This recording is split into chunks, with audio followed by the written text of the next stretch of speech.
hoy piró? Hoy piró. Mm. Bueno, hoy piró es peló. Mm. Peló. Hoy piró. Mm. De y piró. Bueno, es conjugación ya, ¿verdad? Ujú. Hoy piró. Se puede aplicar, por ejemplo, para decir hoy piró peteín naranja. Hoy piró peteín pacobá. Mm. Peló una naranja, peló una banana. Ujú. Se puede utilizar, como a uno se le dé la gana, Ampliamente. la palabra así sola, hoy piró. Ujú.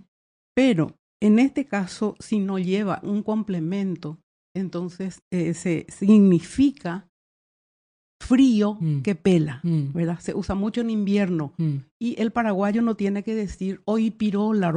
No. Ya con decir hoy piró y hacer un gesto de frío, Sí. ya está diciendo que es frío que pela. El famoso que le preguntabas, ¿qué tal? Digo, Hoy piró. piró. Sí. Es así mismo. Mucha Ujú. gente quiere darle vuelta al asunto y darle otro significado, Pero ¿verdad? es sencillito. Pero que en este caso Sí. no viene al caso, ¿no? Así como hoy piró solito es, pela, hace Qué frío. frío Qué que pela. frío que hace. Sí.